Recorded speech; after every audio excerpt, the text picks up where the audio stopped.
New lecture start करते हैं। Cell the unit of life में इंट्रोडक्शन वाला पार्ट कंप्लीट हो गया है। प्रोकैरियोटिक सेल भी कंप्लीट हो गई है। यूकैरियोटिक सेल स्टार्ट किए थे, उसमें इंट्रोडक्शन कंप्लीट हुआ है और यूकैरियोटिक सेल में एक एक स्ट्रक्चर पढ़ना है। तो हेडिंग डालें cell membrane, heading cell membrane.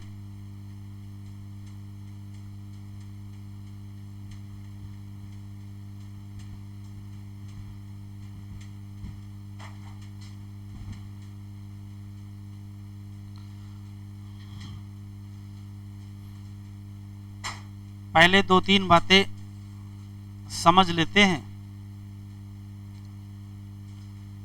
वैसे लास्ट लेक्चर पर थोड़ा सा लिख लिए थे, लेकिन फिर से सुन लेते हैं, जिससे लेक्चर सही रहेगा।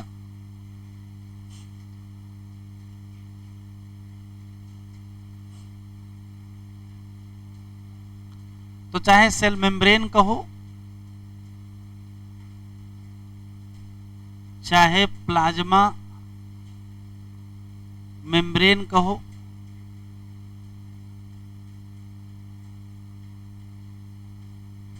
और चाहे प्लाज्मा लेमा कहो, सेल मेम्ब्रेन, प्लाज्मा मेम्ब्रेन और प्लाज्मोलेमा सब एक ही यूनिट मेम्ब्रेन भी इसी को कहते हैं, इसी को बायो मेम्ब्रेन भी कहते हैं, बहुत सारे नाम हैं। जैसा कि लास्ट लेक्चर में बताए थे कि 2-3 यहाँ रटने वाले क्वेश्चन हैं। अगर क्वेश्चन पूछा जाएगा कि structural detail of cell membrane कब पता चला, तो कहोगे इलेक्ट्रॉन माइक्रोस्कोप की खोज के बाद, जो कि 1950s में हुई। एक लाइन तो यही है।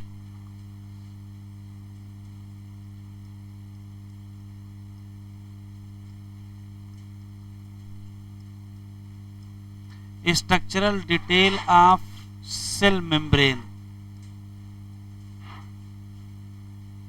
इसकी जानकारी कब हुई, तो आंसर देंगे after advent of electron microscope, जो की खोज 1950 के दशक में हुई। लेकिन क्वेश्चन बदल देगा तो आंसर बदल जाएगा। क्वेश्चन पूछेगा कि स्ट्रक्चरल डिटेल से पहले वैज्ञानिकों को पॉसिबल स्ट्रक्चर कब पता चला, तो पॉसिबल स्ट्रक्चर का आंसर अलग है। पॉसिबल स्ट्रक्चर पता चला केमिकल स्टडी से। तो क्वेश्चन चेंज करेंगे, आंसर बदल जाएगा।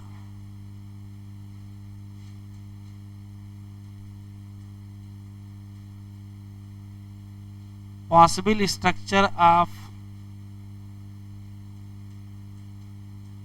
सेल मेम्ब्रेन कैसे डिड्यूस हुआ, deduce by chemical study of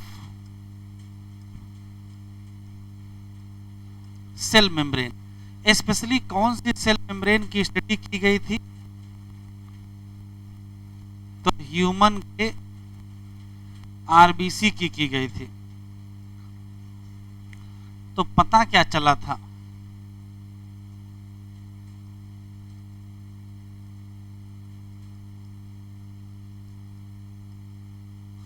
chemical study से पता चला कि सेल मेम्ब्रेन में मेनली प्रोटीन एंड लिपिड है। लेकिन ये केमिकल स्टडी चलती रही, एनसीईआरटी में लिखा है बाद की बायोकेमिकल स्टडी से ये पता चला कि प्रोटीन के साथ कार्बोहाइड्रेट भी है।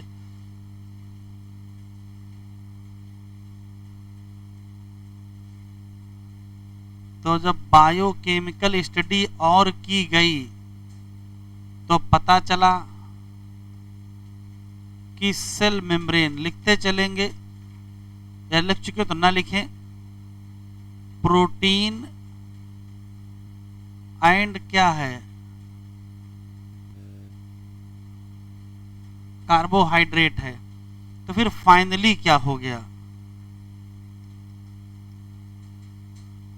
फाइनली ये कहा गया कि सेल मेम्ब्रेन में तीन चीजें हैं,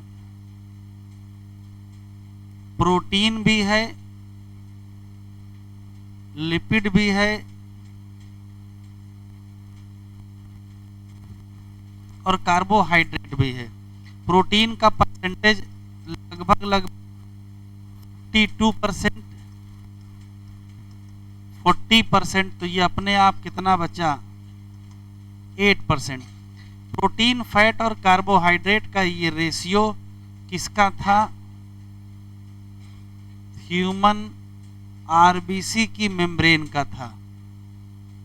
लेकिन सेल मेम्ब्रेन में जो ये रेशियो है ये वेरिएबल होता है, मतलब अलग अलग सेल की सेल मेम्ब्रेन का रेशियो अलग अलग होता है। ह्यूमन का कहेगा तो आप इतना बताएंगे।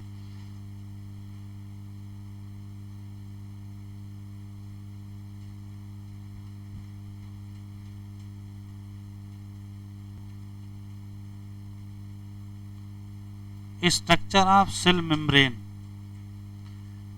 एक सिंबॉलिक डायग्राम यहां बना रखा है जिससे सेल मेम्ब्रेन के तीनों कंपोनेंट समझने में कुछ आसानी रहेगी। पहला सवाल है कि सेल मेम्ब्रेन में कितनी चीजें हैं, तो कहोगे तीन चीजें हैं, लिपिड है, प्रोटीन है और कार्बोहाइड्रेट है। पहले लिपिड का डिस्कशन करते हैं। तो पहला सवाल यह है कि लिपिड में कौन सी लिपिड यहाँ पाई जाती है, तो आंसर देंगे फास्फोलिपिड पाई जाती है।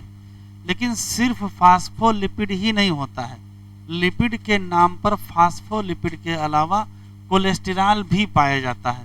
तो क्वेश्चन पूछेगा कौन सी लिपिड सेल मेम्ब्रेन में पाई जाती है, तो आप कहेंगे दो, एक फास्फोलिपिड है, एक कोलेस्टेरॉल है। हाँ, चूज करना पड़े कि मेन क्या है, तो तुरंत आप फास्फोलिपिड कहेंगे।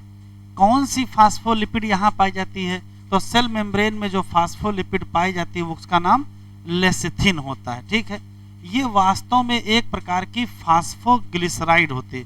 अभी लिखेंगे नहीं, सुनेंगे केवल। तो पहला सवाल ये है कि अगर हम लिपिड कंटेंट की बात करें,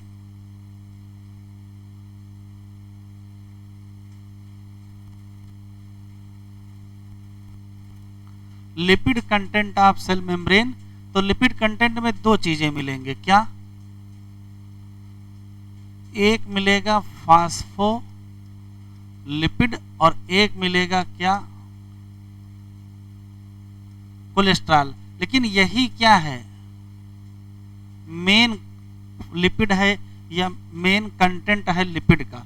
अब ये फास्फोलिपिड वास्तव में क्या है, तो डायग्राम से आपको समझ में आएगा। तो होता क्या है, एक मॉलिक्यूल होता है ग्लिसरॉल, ग्लिसरॉल में 3 कार्बन होते हैं, 3 OH पाए जाते हैं, ये 3 OH हैं और बाकी हाइड्रोजन लगे हैं। अभी लिखिएगा नहीं, सुन लीजिए, ये हाइड्रोजन है। तो होता क्या है कि ग्लिसरॉल के मॉलिक्यूल का एक OH हटा दीजिए, जैसे मान लेते एक OH ये हटा दिया गया, तो जैसे OH हटा दीजिए यहाँ लगा दीजिए फैटी एसिड, तो ये बन जाता है क्या, मोनोग्लिसराइड फैट। फिर दूसरा OH हटा दीजिए, ऐसे तरीके से तीसरा OH हटा दीजिए, तो अगर दूसरा OH हटा करके यहाँ फैटी एसिड लगा दिया तो ये बन गया डाइग्लिसराइड, और तीसरा हटा दिया तो ये बन गया क्या, ट्राइग्लिसराइड। तो वास्तव में ये क्या है, ट्राइग्लिसराइड लिपिड है। ये जो ट्राइग्लिसराइड लिपिड है इसमें 3 फैटी एसिड पाए जाते हैं और एक मॉलिक्यूल किसका था, ग्लिसरॉल का था। अब एक फैटी एसिड हटा दिया जाए, तो जैसे एक फैटी एसिड हटाओगे तो देखो स्थिति क्या हो जाएगी, ये कार्बन जैसे था वैसे ही बना रहेगा, इधर की तरफ H लगा, इधर की तरफ जैसे जैसे H लगे थे ये वैसे ही H लगे हैं। यहाँ क्या लगा था, फैटी एसिड अभी भी लगा, यहाँ क्या लगा था, फैटी एसिड अभी भी लगा, लेकिन चेंज ये हो गया कि यहाँ लग गया फास्फेट। ध्यान से सुनिएगा, जैसे ही ट्राइग्लिसराइड लिपिड में एक फैटी एसिड को हटा करके फास्फेट लगा दोगे, इसी का नाम हो जाएगा फास्फोलिपिड। क्या नाम हो जाएगा, फास्फोलिपिड। तो पहले मॉलिक्यूल ग्लिसरॉल था, उसके बाद वो कन्वर्ट हुआ ट्राइग्लिसराइड लिपिड में, फिर वही कन्वर्ट हो गया किसमें, फास्फोलिपिड। तो किसी फास्फोलिपिड में होता क्या है, तो किसी भी फास्फोलिपिड में 3 कंपोनेंट हैं, एक ग्लिसरॉल है, 2 फैटी एसिड चेन बचे हैं और एक क्या है, फास्फेट मॉलिक्यूल। ये जो सिंबॉलिक डायग्राम बना है इसमें फास्फोलिपिड के 2 पार्ट कहे जाते हैं। कहा जाता है कि फास्फेट और ग्लिसरॉल वाला जो कंपोनेंट है उसको हेड कहते हैं और जो फैटी एसिड चेन वाला पार्ट है उसको टेल कहते हैं। हेड की पहचान है कि ये पोलर होता है, हाइड्रोफिलिक होता है, और टेल की पहचान है नॉन पोलर होता है और हाइड्रोफोबिक होता है। तो ये तो आपको याद रखना है। अब किसी पर्टिकुलर सेल मेम्ब्रेन में लिपिड लगेगी कैसे, तो एक ऑप्शन था कि लिपिड की एक लेयर लगा देते। तो अगर लिपिड की एक लेयर लगाते तो देखो समस्या क्या होती। जैसे मान लेते हैं ये लिपिड की एक लेयर है, ये ऐसे ऐसे लग जाती, तो जो हेड है वो एक्स्ट्रा सेलुलर फ्लूइड ECF के पास होता, वहां वाटर होता, और जो टेल है वो साइटोप्लाज्म की तरफ होता और वहां वाटर होता। जबकि टेल को पानी नहीं चाहिए, हाइड्रोफोबिक है, तो ऐसा कुछ अरेंजमेंट करिए कि टेल को पानी ना मिले। तो अरेंजमेंट ऐसा ही है कि एक लेयर और लगा दीजिए। अब जब एक लेयर और लगा देंगे तो देखो ऐसे हो जाएगा, हेड हेड किधर हो गए, हेड हेड, इसका हेड इधर बाहर की तरफ है और इसका हेड इधर की तरफ हो गया, और टेल दोनों क्या हो गई, अंदर हो गई। तो यहाँ जो लिखा है फास्फोलिपिड की कितनी लेयर हो गई, 2 लेयर कुछ इस प्रकार से लगाई गई हैं कि जो हेड वाला हिस्सा है वो बाहर की तरफ है और जो टेल वाला हिस्सा है वो अंदर की तरफ है। टेल की खास बात क्या है, यहाँ सैचुरेटेड हाइड्रोकार्बन वाले फैटी एसिड चेन पाए जाएंगे और इनको बचाना है कहाँ से, एक्वस कंडीशन से। तो यहाँ एक असर्शन रीजन है कि लिपिड या फास्फोलिपिड की एक लेयर क्यों नहीं लगी है। तो अगर एक लेयर लगाते तो हेड भी पानी के पास होता, टेल भी पानी के पास होता। जब 2 लेयर लगा दिए और कुछ ऐसे लगा दिए कि हेड हेड बाहर रख दिए, टेल टेल अंदर कर दिए, तो हेड तो पानी के पास पहुंच गया लेकिन टेल पानी से दूर हो गया। तो इसकी 2 लेयर क्यों लगाई गई है और ये नॉन पोलर टेल अंदर क्यों रखा गया है, तो कहोगे प्रोटेक्ट करना है कहाँ से, एक्वस कंडीशन से। ये सिंबॉलिक कार्टून बना हुआ है। तो फास्फोलिपिड में जो क्वेश्चन हमको याद रखने हैं कि लिपिड कंटेंट में क्या मिला, तो कहोगे फास्फोलिपिड और कोलेस्ट्रॉल मिला। लेकिन जो फास्फोलिपिड है वो कैसे पाई जाएगी, फाउंड एज 2 लेयर। अब जब 2 लेयर हो जाएगी तो उसी का नाम क्या है, लिपिड बाई लेयर है। तो लिपिड बाई लेयर पाई जाएगी। क्यों पाई जाएगी, पीछे वहां लिखा हुआ है, हेड किधर की तरफ रखोगे, बाहर की तरफ, और टेल किधर की रखोगे, अंदर की तरफ। इतना बढ़ाओ, सिर्फ 3। पहला सवाल है कि लिपिड के नाम पर सेल मेम्ब्रेन में क्या है, तो कहोगे फास्फोलिपिड और कोलेस्टेरॉल है। मेन कौन है, फास्फोलिपिड है। अब ये फास्फोलिपिड क्या है, ये वास्तव में फास्फोग्लिसराइड है। बना कैसे है, तो पहले ग्लिसरॉल था, फिर 3 फैटी एसिड थी, तो ट्राइग्लिसराइड लिपिड बना। एक फैटी एसिड हटा दिया, फास्फेट जोड़ दिया, बन गया क्या, फास्फोलिपिड। वह उसका जब कार्टून बनाए तो ग्लिसरॉल और फास्फेट मिलके क्या बना लिया, हेड बना लिया। तो जो 2 फैटी एसिड बचे वो क्या बना लिए, टेल बना लिए। हेड पोलर होता है, हाइड्रोफिलिक होता है, टेल नॉन पोलर होता है और हाइड्रोफोबिक होता है। अरेंजमेंट कुछ ऐसा किया जाता है कि 2 लेयर लगाने पड़े। 2 लेयर लगाने के पीछे जो मेन वजह थी कि जो टेल है उसको पानी से या एक्वस कंडीशन से दूर रखना है, क्योंकि वो हाइड्रोफोबिक है। तो कैसे दूर रखोगे, तो हेड हेड बाहर लगा दोगे और टेल टेल अंदर कर दोगे तो दोनों हो जाएगा। हेड पानी के पास पहुंच जाएगा और टेल वाटर से क्या हो जाएगा, दूर हो जाएगा। अगला है प्रोटीन कंटेंट, जरा डायग्राम देख लीजिए फिर बताते हैं। अगर सेल मेम्ब्रेन की प्रोटीन की बात करें तो प्रोटीन दो प्रकार की पाई जाती हैं। एक प्रोटीन जो सेल मेम्ब्रेन के सरफेस की तरफ, चाहे वो बाहर वाली सरफेस हो चाहे वो अंदर वाली सरफेस हो, सरफेस पर जो पाई जाएगी उसका नाम पेरिफेरल प्रोटीन या इसी का नाम एक्सट्रिंसिक प्रोटीन है। और एक वो है जो सेल मेम्ब्रेन में धंसी हुई है या लिपिड बाइलेयर में धंसी हुई है, इसका नाम इंटीग्रल प्रोटीन या इंट्रिंसिक प्रोटीन। दोनों के लोकेशन में अंतर है। ये एनसीईआरटी में लिखा, ये टोटली या पार्शियली धंसी है, किसमें, लिपिड बाइलेयर में। जबकि इसकी खास बात है, ये कहाँ है, बाहर वाली सरफेस बना दिया, एक हमने कहाँ बना दिया, अंदर वाली सरफेस पर। तो ये दोनों सरफेस पर पाई जाएगी, आउटर सरफेस और इनर सरफेस।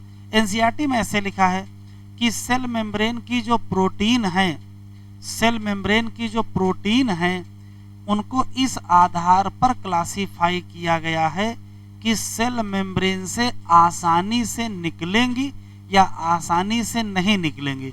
इसको एनसीईआरटी में लिखा है ease of extraction.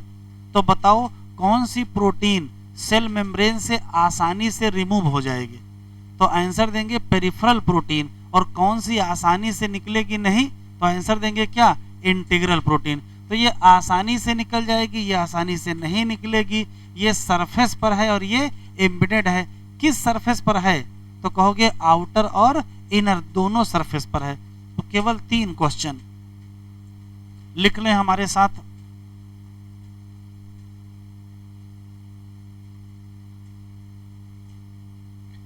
Protein content of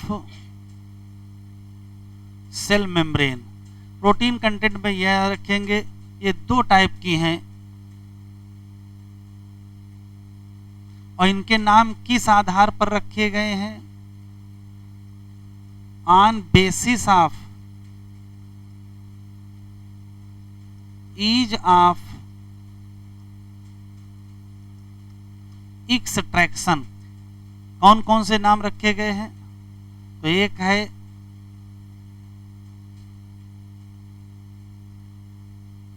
peripheral protein और एक है इंटीग्रल प्रोटीन।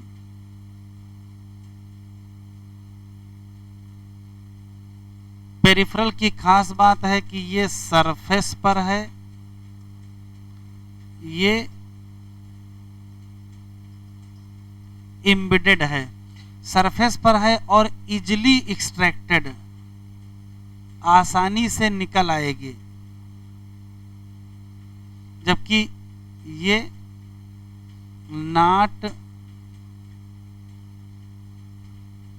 इजिली एक्सट्रैक्टेड, जल्दी आसानी से नहीं निकलेगी।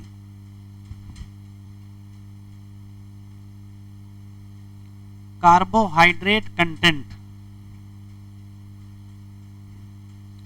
सिर्फ डायग्राम ध्यान से देखें तो अगर आपसे क्वेश्चन पूछा जाए कि कार्बोहाइड्रेट कहाँ है, तो कहोगे कार्बोहाइड्रेट केवल बाहर की सरफेस पर है, अंदर कार्बोहाइड्रेट नहीं है, पहला सवाल। दूसरा, बाहर है चलो मान लिया, लेकिन किससे अटैच है, तो कहोगे लिपिड से भी अटैच है और प्रोटीन से। और प्रोटीन में किससे, पेरिफेरल से कि इंटीग्रल से, तो पेरिफेरल से भी अटैच है और इंटीग्रल से भी अटैच है। तो फिर से सुनते हैं, कार्बोहाइड्रेट कहाँ है, तो कहोगे आउटर सरफेस पर है, इनर सरफेस पर नहीं है। दूसरा, आउटर सरफेस पर अटैच किससे है, तो कहोगे 2 से, लिपिड से भी अटैच है, प्रोटीन से भी अटैच है। लिपिड से अटैच है तो क्या नाम रखोगे, और प्रोटीन से अटैच है तो क्या नाम रखोगे। तो कार्बोहाइड्रेट को ग्लाइको कहते हैं और लिपिड से अटैच है तो नाम ग्लाइकोलिपिड, और कार्बोहाइड्रेट को ग्लाइको कहते हैं, प्रोटीन से अटैच है तो ग्लाइकोप्रोटीन। तो कार्बोहाइड्रेट किस रूप में पाया जाएगा, तो कहोगे ग्लाइकोलिपिड और ग्लाइकोप्रोटीन के फॉर्म में पाया जाएगा। किस प्रोटीन से अटैच है, पेरिफेरल की इंटीग्रल, तो कहोगे दोनों से अटैच है। लिखें कार्बोहाइड्रेट,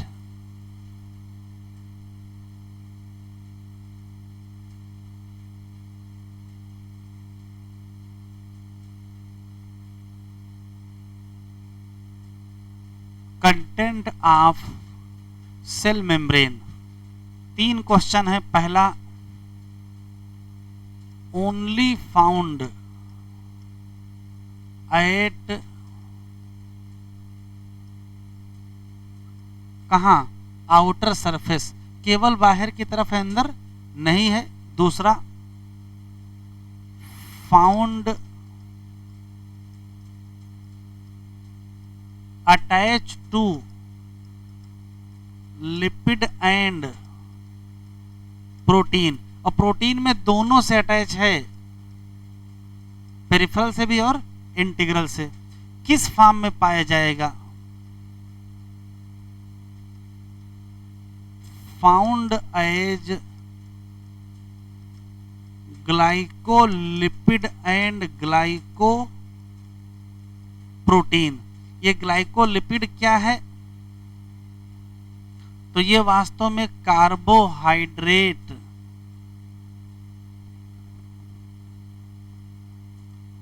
प्लस लिपिड है। और ये क्या है?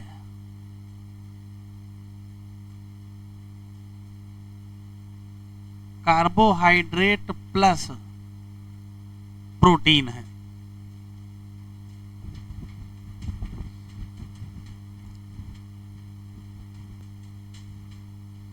देखो जरा,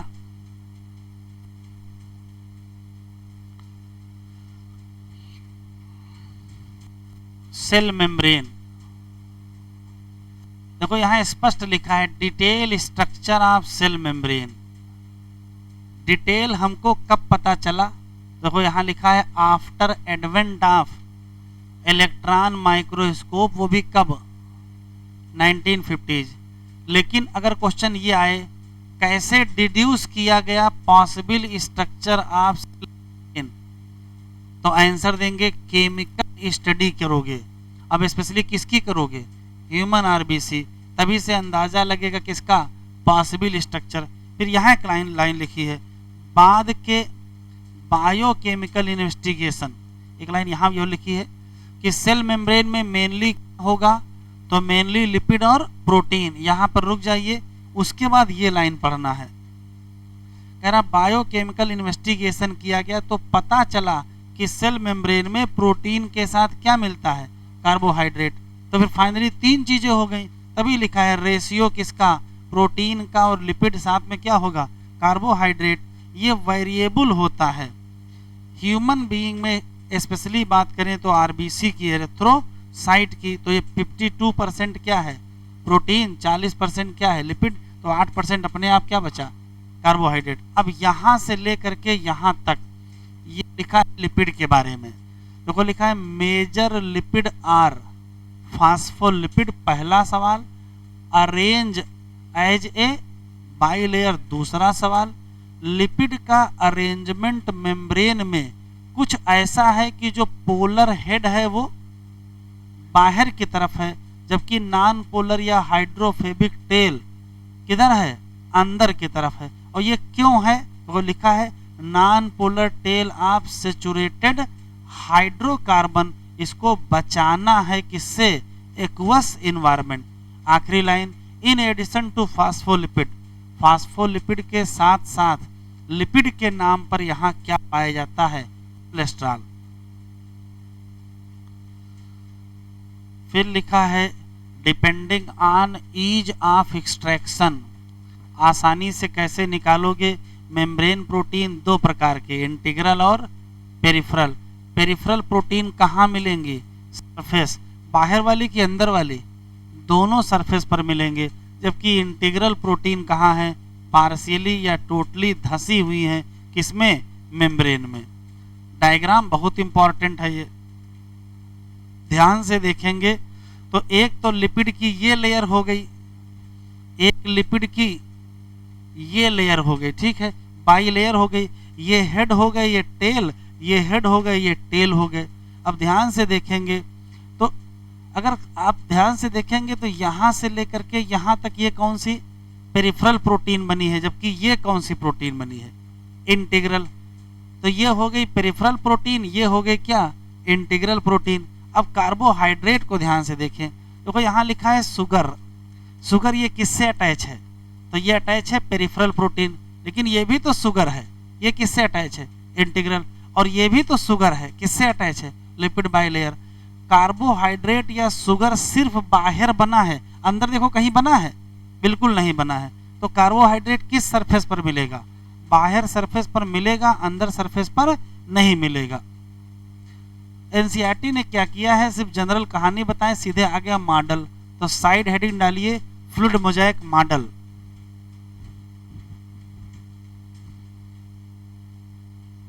fluid mosaic model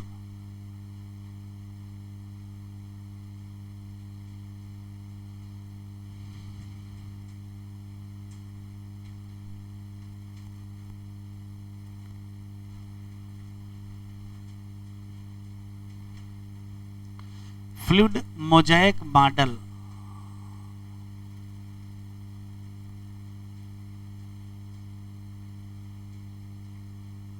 model of cell membrane. जब सेल मेम्ब्रेन की स्ट्रक्चर की बात की जा रही थी तो अलग अलग वैज्ञानिकों ने सेल मेम्ब्रेन का अलग अलग स्ट्रक्चर बताया। उसमें से सिंगर और निकल्सन के द्वारा बताया गया जो मेम्ब्रेन का स्ट्रक्चर है वही मोस्ट एक्सेप्टेड या वाइडली एक्सेप्टेड मॉडल है। तो पहला सवाल तो रटने वाला है क्या, कि यही क्या है, मोस्ट लिखते चलेंगे, अभी समझने में तो बताएंगे। मोस्ट एक्सेप्टेड या widely accepted model of cell membrane. दूसरा सवाल दिया किसने है, given by Singer and Nicolson. और कब दिए हैं, 1972। मॉडल का नाम क्या है,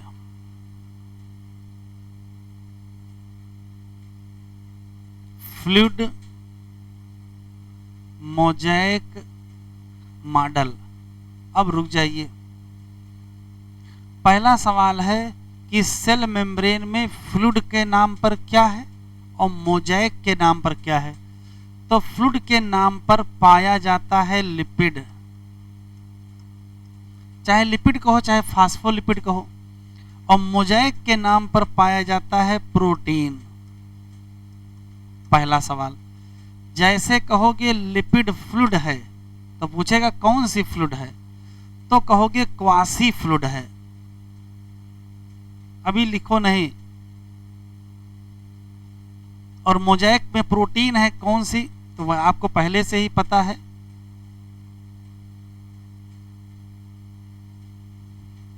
पेरिफेरल एंड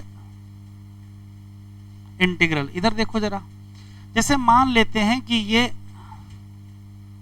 लिपिड की एक लेयर है, ठीक है, और ये मान लेते हैं प्रोटीन है, और फिर ये लिपिड की लेयर है।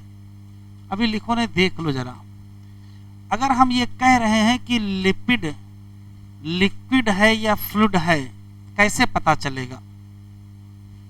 लिक्विड फ्लूइड होगी अगर, तो फ्लूइड तो हमेशा फ्लो करता है, फ्लूइड में होता है मूवमेंट, तो लिपिड के मॉलिक्यूल मूव करेंगे। कैसे जरा देखो, जैसे मान लेते हैं ये लिपिड का एक फास्फोलिपिड का मॉलिक्यूल है, तो ये ऐसे मूव करेगा, इसको लेटरल मूवमेंट कहते हैं। लेकिन ये ऐसे ऐसे घूमेगा भी, इसको सर्कुलर मूवमेंट कहते हैं। और ये ऐसे भी हो जाएगा, इसको फ्लिप फ्लॉप मूवमेंट कहते हैं। तो लिपिड लिक्विड है या फ्लूइड है, कैसे पता चला, तो कहोगे लिपिड के मॉलिक्यूल मूव करते हैं। और कौन कौन सा मूवमेंट होता है, तो 3 मूवमेंट होता है। एक तो लेटरल मूवमेंट होता है, सर्कुलर मूवमेंट होता है और कौन सा फ्लिप फ्लॉप मूवमेंट होता है। लेकिन अगर ये फ्लूइड है तो ये जो प्रोटीन है ये भी तो मूव करेगी इधर उधर। जैसे किसी तालाब में कोई लकड़ी का टुकड़ा डाल दीजिए तो लकड़ी का टुकड़ा ऐसे ऐसे इधर उधर मूव करेगा। जैसे ही तालाब में लकड़ी का टुकड़ा मूव करता है या किसी समंदर में जो आइसबर्ग मूव करता है, बिल्कुल वैसे ही आइसबर्ग का क्या होता है, कुछ हिस्सा अंदर डूबा रहता है, कुछ हिस्सा बाहर निकला रहता है, और लेकिन वो मूव करता रहता है। तो यहाँ क्या हो रहा है, लिपिड जो लिक्विड है या फ्लूइड है उस पर कौन मूव करेगा, प्रोटीन मूव करेगा। बस प्रोटीन का मूवमेंट सिर्फ ये है। एक क्वेश्चन पूछा गया है, लिपिड फ्लूइड नेचर की है या मेम्ब्रेन फ्लूइड नेचर की है, ये सिद्ध कैसे होता है। लिपिड या मेम्ब्रेन की जो फ्लूइडिटी है वो कैसे सिद्ध होगी। तो आप सोचो, अगर ये लिपिड फ्लूइड ना होती तो क्या प्रोटीन ऐसे ऐसे चल पाती, ना चल पाती। एनसीईआरटी में लिखा है लेटरल मूवमेंट ऑफ प्रोटीन ही सिद्ध करता है कि जो मेम्ब्रेन है वो किस नेचर की है, फ्लूइड नेचर की है। तो यहाँ क्या होंगे, लिपिड में भी मूवमेंट होंगे और प्रोटीन में भी क्या होंगे, मूवमेंट होंगे। बस यहां जो मूवमेंट होंगे उनके नाम तो कहोगे लेटरल, सर्कुलर और फ्लिप फ्लॉप। और यहां जो मूवमेंट होंगे वो सिर्फ लेटरल ही होगा, लेटरल मूवमेंट ऑफ प्रोटीन। और ये बहुत इंपॉर्टेंट लाइन है, प्रोटीन का जो लेटरल मूवमेंट है इसी से सिद्ध होता है फ्लूइडिटी ऑफ मेम्ब्रेन। तो ये मेजर करता है क्या,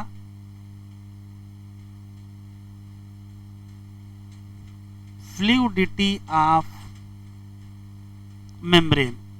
लिखो जरा इतना,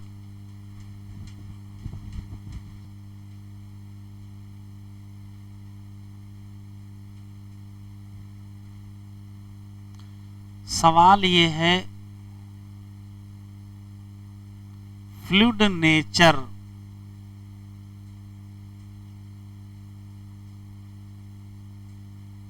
ऑफ मेम्ब्रेन। अगर ना होता तो आप सोचिए कि अगर सेल मेम्ब्रेन सॉलिड होती या रिजिड होती तो क्या सेल ग्रो कर पाती, ग्रो ना कर पाती। तो ना तो सेल में कुछ अंदर आ पाता और ना सेल से कुछ बाहर जा पाता। आने को कहते हैं एंडोसाइटोसिस और जाने को कहते हैं एक्सोसाइटोसिस या सिक्रीशन। और ना ही एक सेल और दूसरे सेल के बीच कोई आदान प्रदान हो पाता। तो ये किसके किसके लिए है, तो लिख लीजिए आगे, for growth intercellular junction secretion और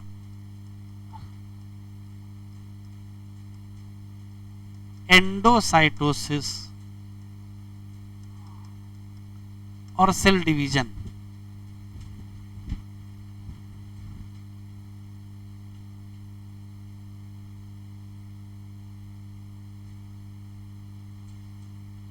फिर हेडिंग डालिए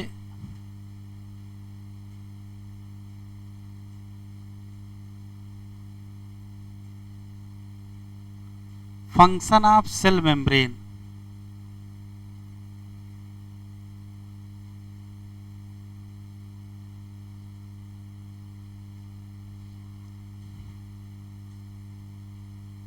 लास्ट लेक्चर पर प्रोकैरियोट में सेल मेम्ब्रेन के बारे में एक लाइन पढ़े थे, क्या कि वो सेलेक्टिव परमिएबल मेम्ब्रेन होती है।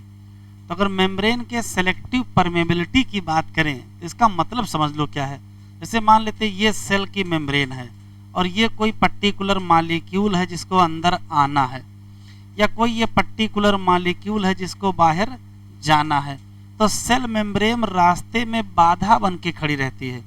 ये चुनती है, सेलेक्ट करती है कि कौन मॉलिक्यूल अंदर आएगा और कौन मॉलिक्यूल बाहर जाएगा।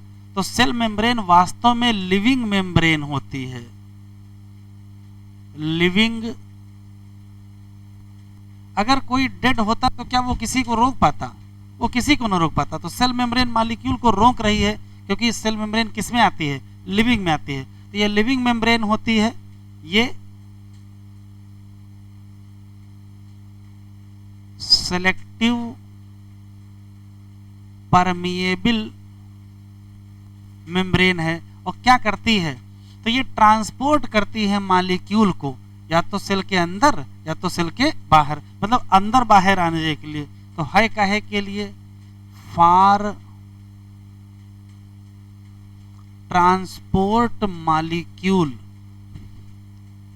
इन या आउट ऑफ सेल। अब सवाल है ट्रांसपोर्ट करेंगे कैसे? तो ट्रांसपोर्ट दो ही तरीके का होता है, या तो पैसिव ट्रांसपोर्ट होगा और या तो एक्टिव। अब सवाल यह है कि किसका पैसिव होगा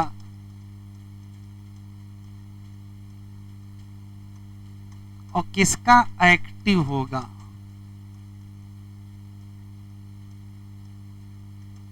दो तरीके से होगा।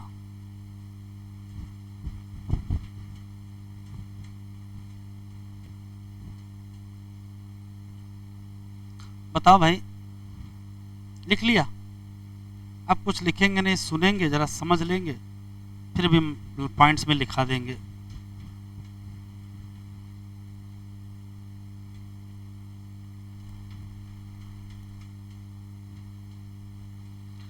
कुछ लिखेंगे नहीं, अभी देखेंगे इधर। जैसे मान लेते हैं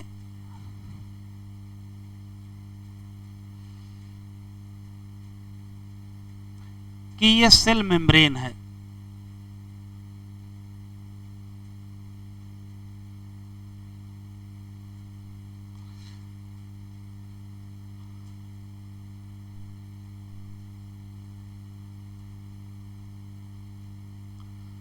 और सेल मेम्ब्रेन के ये बाहर सरफेस एरिया, बाहर का एरिया है, और ये मान लेते हैं अंदर का एरिया है। तो मॉलिक्यूल देखो कैसे मूव करते हैं। मान लेते हैं कि ये कोई पर्टिकुलर मॉलिक्यूल है और इस मॉलिक्यूल की कंसंट्रेशन बाहर की तरफ ज़्यादा है और इसी मॉलिक्यूल की कंसंट्रेशन अंदर की तरफ कम है। तो ये मॉलिक्यूल अपने हाई कंसंट्रेशन से लो कंसंट्रेशन की तरफ जाएगा। तो यदि कोई मॉलिक्यूल अपने हाई कंसंट्रेशन से लो कंसंट्रेशन की तरफ जाता है तो एनर्जी नहीं लगती है। इस मूवमेंट को कहते हैं along the concentration gradient. Energy जब जब नहीं लगती है तब तब हम कहते हैं कि ये पैसिव ट्रांसपोर्ट है। फिर से सुनते हैं। मान लेते हैं कि कोई पर्टिकुलर मॉलिक्यूल है जिसकी बाहर की तरफ कंसंट्रेशन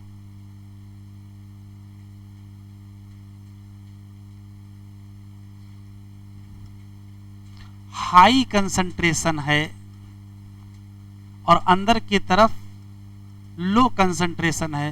तो यदि कोई मॉलिक्यूल अपने हाई कंसंट्रेशन से लो कंसंट्रेशन में जाएगा तो इसी का तुरंत नाम पड़ जाएगा पैसिव ट्रांसपोर्ट। अभी लिखेंगे नहीं, सुनेंगे केवल।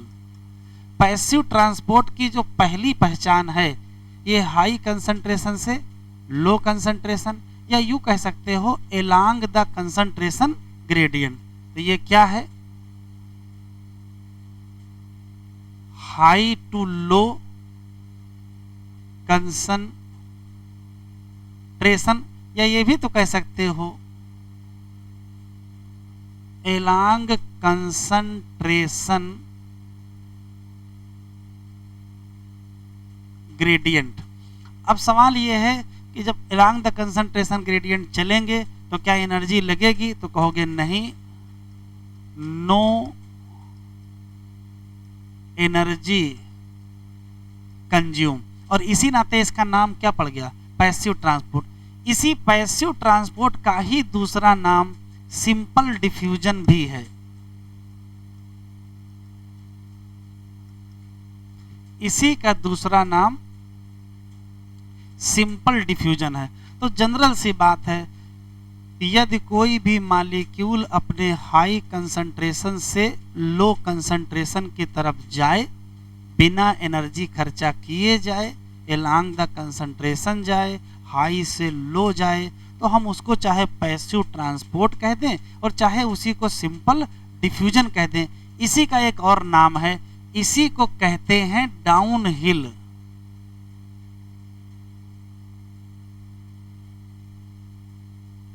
डाउनहिल ट्रांसपोर्ट का मतलब पहाड़ पे ऊपर से नीचे उतरना, तो ऊपर से नीचे उतरने में मेहनत नहीं लगेगी, इसी नाते इसका नाम क्या पड़ गया, डाउनहिल ट्रांसपोर्ट। अब ये करता कौन है, तो अक्सर ये न्यूट्रल सोल्यूट का होता है।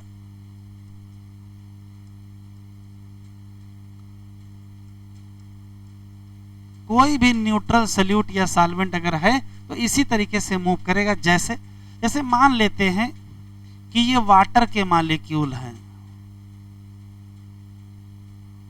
और बाहर की तरफ ज्यादा है, अंदर की तरफ कम है, तो अगर वाटर का ट्रांसपोर्ट अपने हाई कंसंट्रेशन से लो कंसंट्रेशन की तरफ होगा तो ये होगा क्या, ये भी सिंपल डिफ्यूजन ही होगा, बस वाटर के सिंपल डिफ्यूजन का नाम बदल गया है। क्या, इसको ऑस्मोसिस कहते हैं। तो यदि क्या किया जाए, यदि किया जाए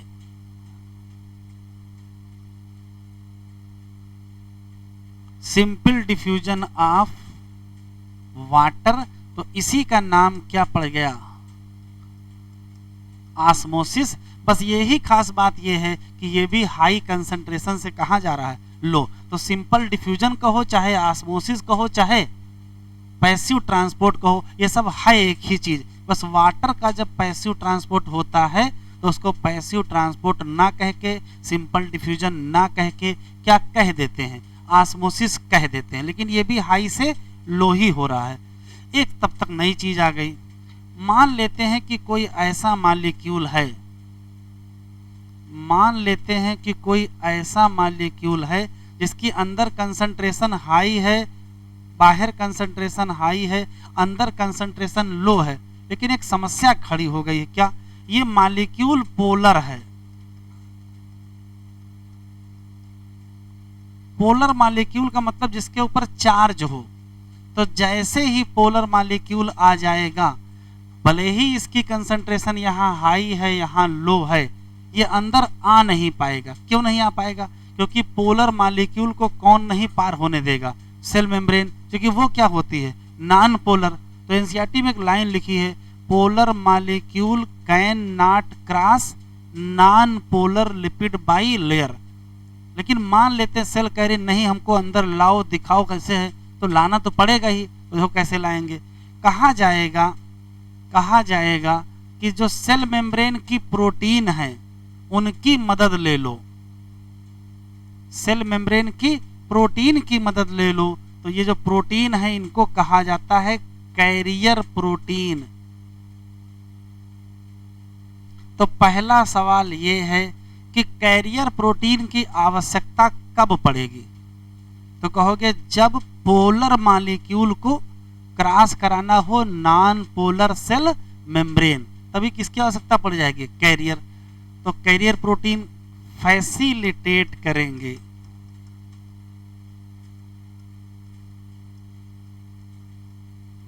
transport of polar molecule through non polar lipid layer. ये बहुत इंपॉर्टेंट है, कैरियर प्रोटीन की आवश्यकता कब पड़ेगी, तो जब किसको पार कराना होगा, पोलर मॉलिक्यूल, ये पार करवा देगा। एक और समस्या सुनते हैं, जैसे मान लेते पोलर ही मॉलिक्यूल है और बाहर कंसंट्रेशन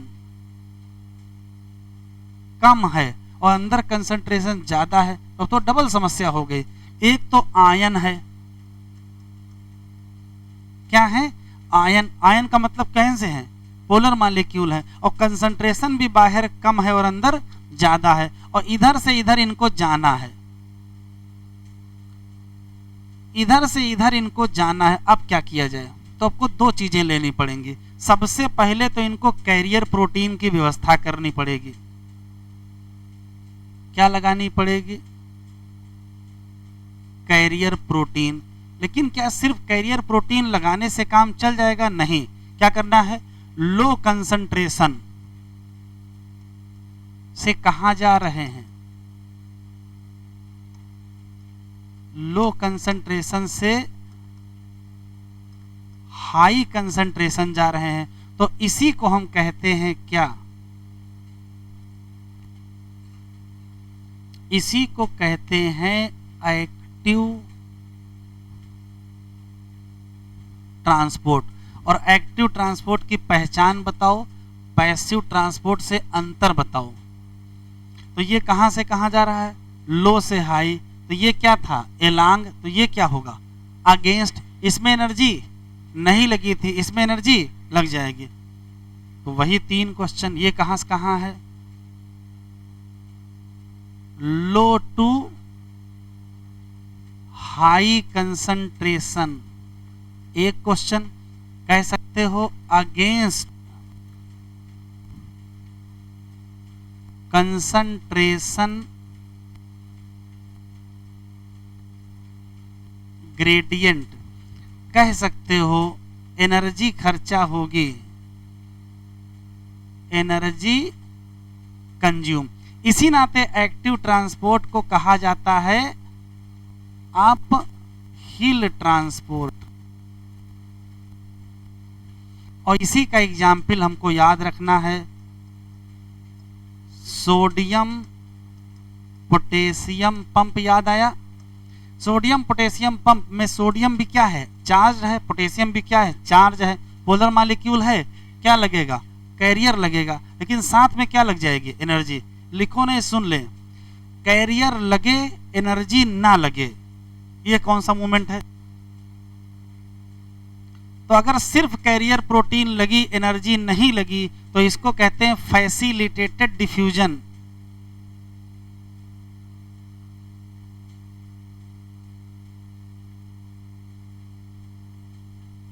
फैसिलिटेटेड डिफ्यूजन और सिंपल डिफ्यूजन में अंतर बताएं। इसमें कैरियर प्रोटीन नहीं लगी है और इसमें कैरियर प्रोटीन लग गई। ये भी हाई से लो और ये भी हाई से लो। तो अगर हाई से लो जा रहे हैं, कैरियर लग रहा है तो फैसिलिटेटेड, और कैरियर नहीं लग रहा है तो सिंपल। लो से हाई जा रहे हैं तो एक्टिव, और साथ में क्या लग गया? कैरियर। तो sodium potassium pump active transport भी है, और इसमें भी किसकी आवश्यकता पड़ेगी? कैरियर प्रोटीन की। अब लिखो, चलो एनसीईआरटी खोलो।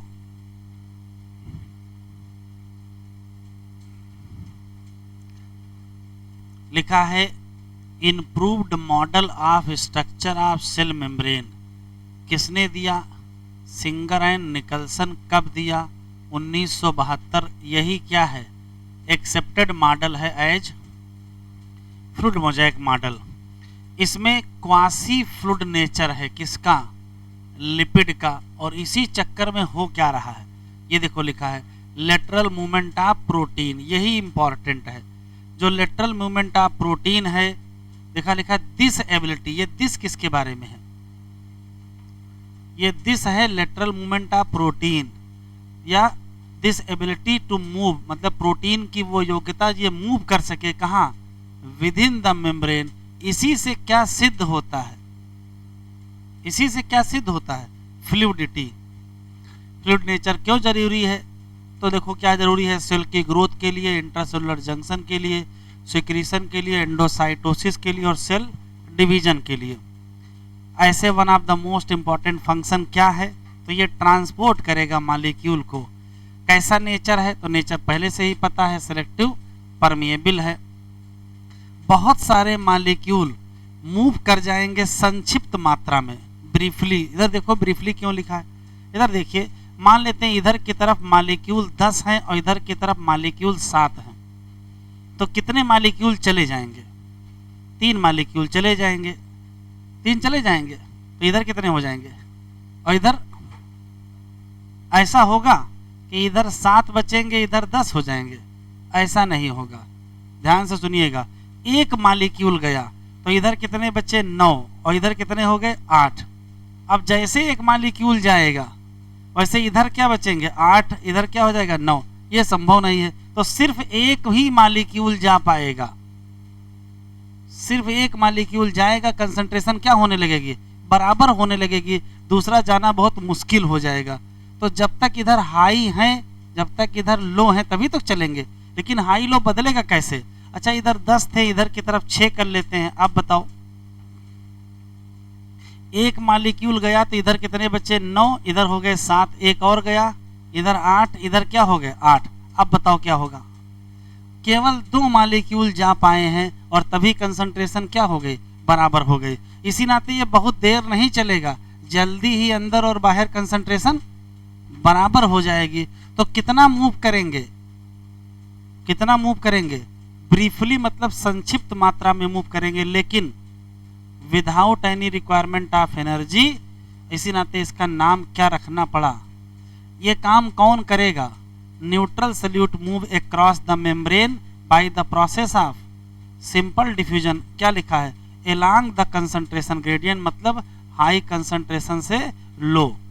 वाटर भी मूव करेगा इसी तरीके से, कहाँ से, हाई से लो, बस movement of water bye diffusion का नाम बदल के क्या रखना पड़ा, क्या रखना पड़ा, ऑस्मोसिस। ये लाइन टिक कर लो, ये लाइन इंपॉर्टेंट है। ये अगर आप पोलर मॉलिक्यूल नहीं पास कर सकते हैं, किसको, नॉन पोलर लिपिड बाइलेयर, तो फिर अब क्या चाहिए हमको, कैरियर प्रोटीन चाहिए। यही क्या कराएंगे, फैसिलिटेट ट्रांसपोर्ट। और अगर फैसिलिटेट किया गया, मदद की गई, तो इसका नाम फैसिलिटेटेड ट्रांसपोर्ट। अगर डिफ्यूजन हुआ है तो फैसिलिटेटेड डिफ्यूजन कहोगे। कभी कभार कुछ आयन, आयन का मतलब पोलर मॉलिक्यूल है, are molecule transport across membrane, क्या लिखा है, अगेंस्ट देयर कंसंट्रेशन, मतलब लो से हाई गए, ऐसा मूवमेंट जो होगा उसमें क्या लगेगी, एनर्जी। और कहाँ से लाओगे, एटीपी। तो हम कहेंगे क्या, एक्टिव, जैसे कि सोडियम पोटेशियम पंप। हेडिंग डालें, सेल वॉल,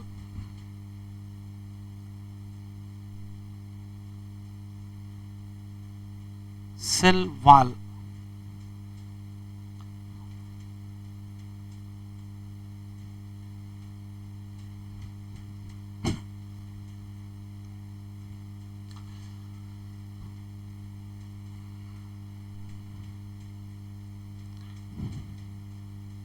लिखेंगे नहीं, देखेंगे केवल।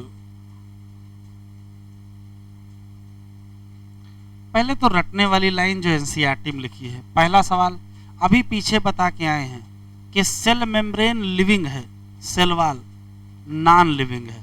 नॉन लिविंग होती है, रिजिड होती है। नॉन लिविंग रिजिड लेयर है जो किसके बाहर बाहर है, सेल मेम्ब्रेन के बाहर बाहर है। किसमें, तो चूंकि हम पढ़ रहे हैं यूकैरियोटिक सेल, तो एनसीईआरटी में यहाँ 2 नाम लिखे हैं, फंजाई और प्लांट। लेकिन ओवरव्यू अगर हम देखें, पूरी दुनिया की बात करें, तो किस किस किस में सेल वॉल पाई जाएगी और किस में नहीं पाई जाएगी। तो देखो, बैक्टीरिया में सेल वॉल पाई जाएगी, और बैक्टीरिया में सेल वॉल पाई जाएगी, फंजाई में सेल वॉल पाई जाएगी, एल्गी में सेल वॉल पाई जाएगी, और हायर प्लांट में सेल वॉल पाई जाएगी। किसमें नहीं पाई जाएगी, एनिमल सेल में नहीं पाई जाएगी, ये नहीं पूछा जाएगा। और कहाँ नहीं पाई जाएगी, तो कल ही पढ़े थे माइकोप्लाज्मा। अगर माइकोप्लाज्मा ना मिले तो पीपी येलो, और अगर वो भी ना मिले, अगर वो भी ना मिले तो स्लाइम माउल्ड बताएंगे। स्लाइम माउल्ड क्या है, अभी वो हम लोग प्रोटिस्टम पढ़ेंगे। और अगर वो भी ना मिले तो जो प्लांट की गैमीट सेल है उसमें भी सेल वॉल नहीं पाई जाती है। पहले इतना लिखें, सेल वॉल क्या है, non living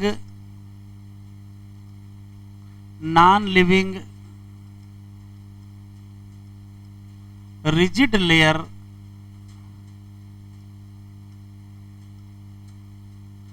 around cell membrane. पहला सवाल, सेल वॉल प्रेजेंट बता दो।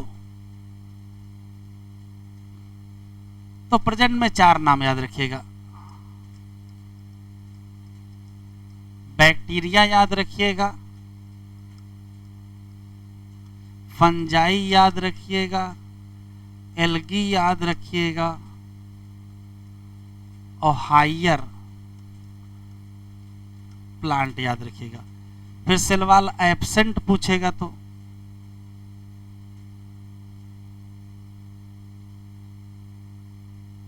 एब्सेंट में एनिमल सेल याद रखिएगा, इसमें तो एब्सेंट होती है।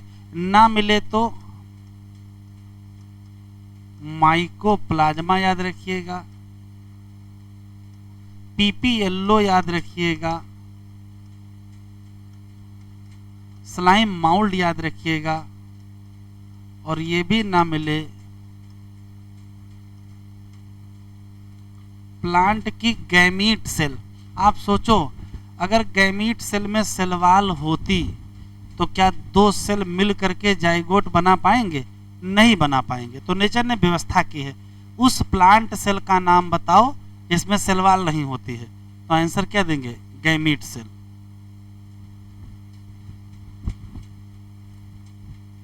कि जिन जिन के पास सेलवाल है तो क्या सबकी सेलवाल एक जैसी होती है? कहोगे नहीं, बैक्टीरिया की सेलवाल अलग होती है, फंजाई की सेलवाल अलग होती है, एल्गी की सेलवाल अलग होती है और हायर प्लांट की सेलवाल अलग होती है। तो कैसे देखते हैं।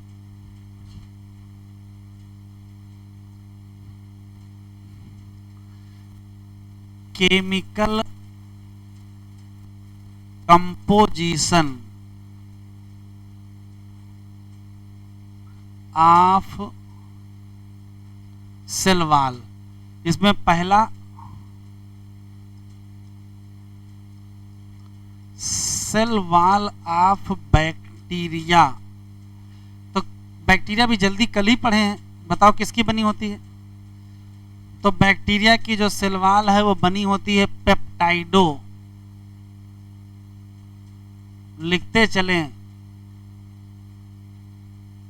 अभी आगे पढ़ेंगे।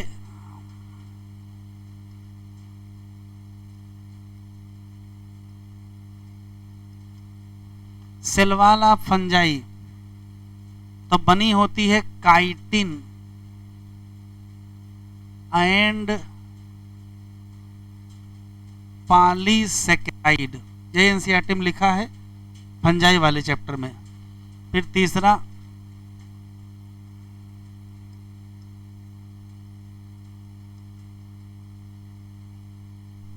सेल वॉल ऑफ एल्गी क्या है? Cellulose, galactan, Menen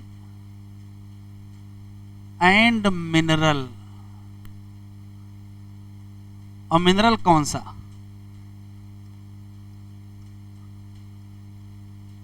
calcium carbonate.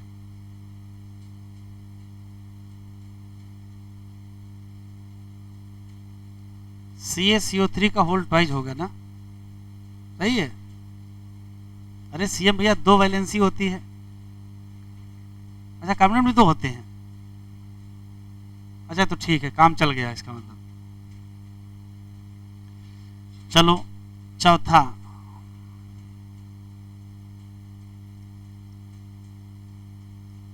Cell wall of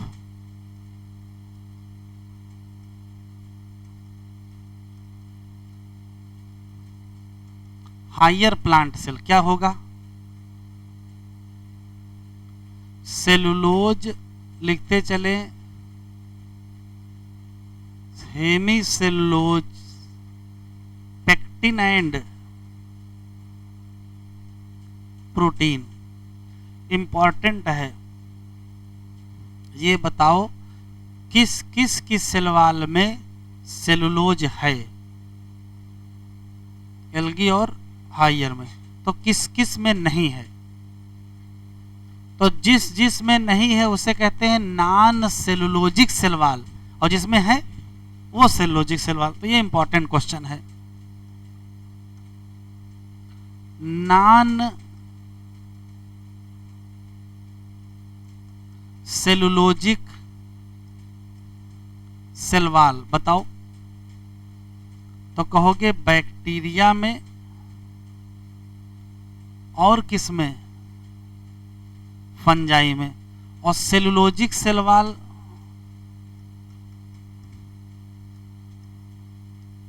किसमें, एल्गी में और हायर प्लांट में।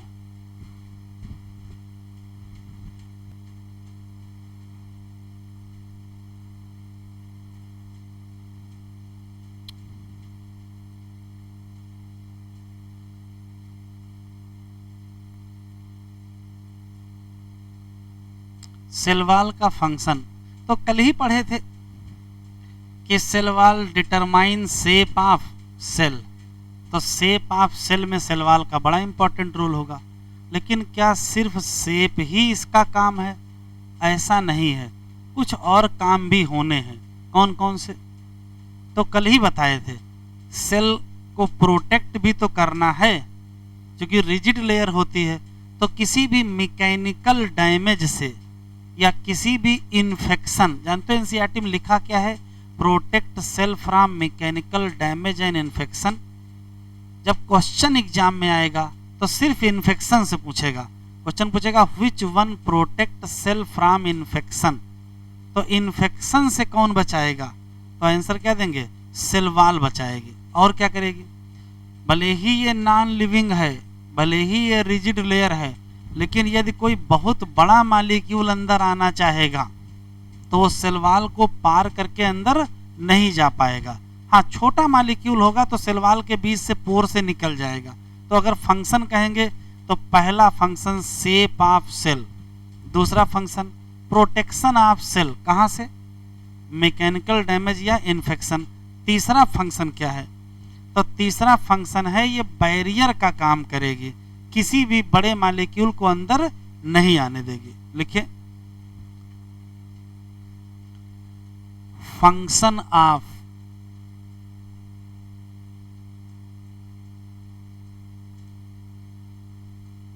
सेल वॉल, पहला शेप ऑफ सेल, दूसरा प्रोटेक्ट सेल, कहां से, फ्रॉम मैकेनिकल डैमेज एंड क्या,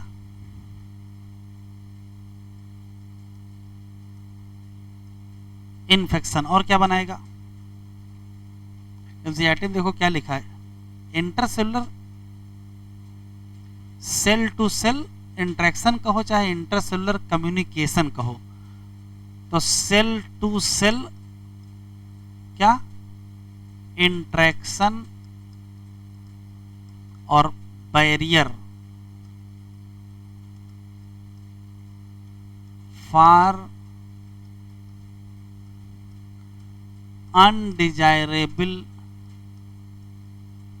मैक्रोमॉलिक्यूल।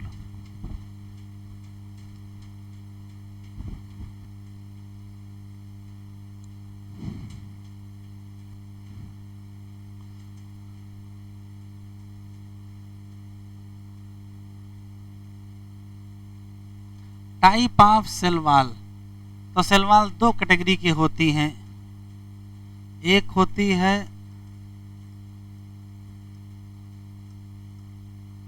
प्राइमरी सेल वॉल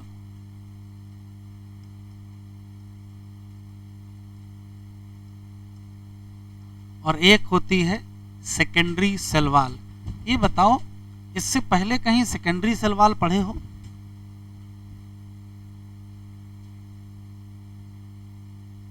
पढ़े हैं?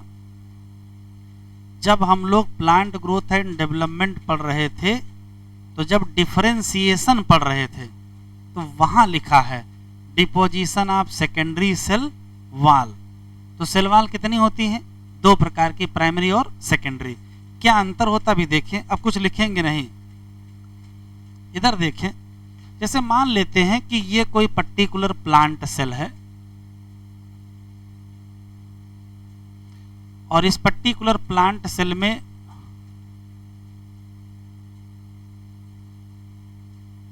दो चीजें हैं। ये मान लेते हैं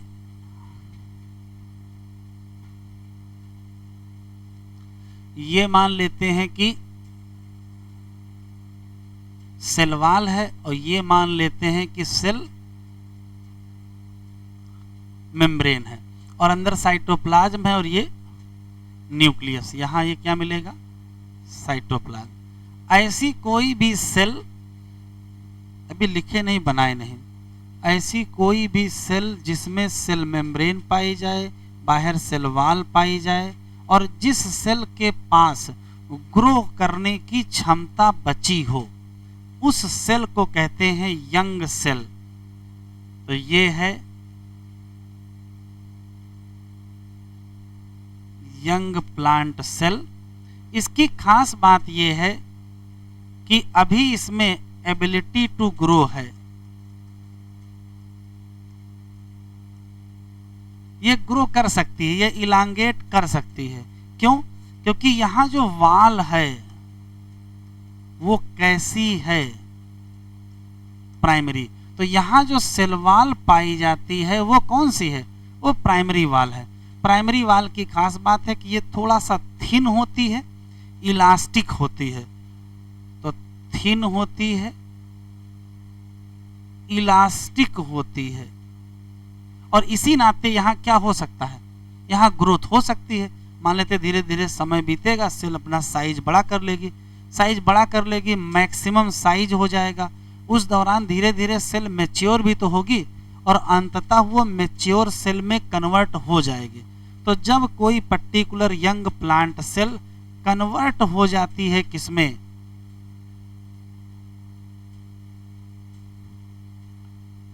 मैच्योर प्लांट सेल में, तो देखो बदलाव होता है। तो ये देखें, ये अभी भी सेल मेम्ब्रेन है, जैसे थी वैसे ही सेल मेम्ब्रेन है, लेकिन और ये प्राइमरी वाली वाल है।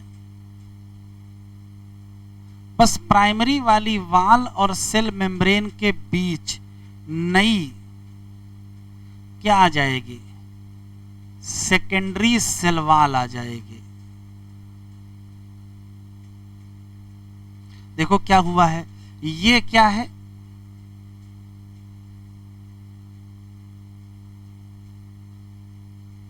प्राइमरी वाल। ये क्या बन गई? सेकेंडरी वाल। और ये क्या है? Cell membrane. तो अगर आपसे क्वेश्चन पूछा जाए कि बाहर से अंदर बताओ, तो बाहर से अंदर क्या बताओगे? तो प्राइमरी वाल, सेकेंडरी वाल, सेल मेम्ब्रेन। और अंदर से बाहर सेल मेम्ब्रेन, सेकेंडरी वाल, प्राइमरी वाल। बस ये बताओ सेकेंडरी वाल बनी कहां है?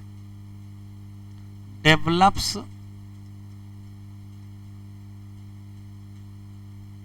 इनर साइड ऑफ प्राइमरी वाल। प्राइमरी वाल से अंदर की तरफ बनेगी, और किधर बनेगी? सेल मेम्ब्रेन की तरफ बनेगी। तो मैच्योर प्लांट सेल में हुआ क्या है? ध्यान, अभी लिखो नहीं, लिख लेना।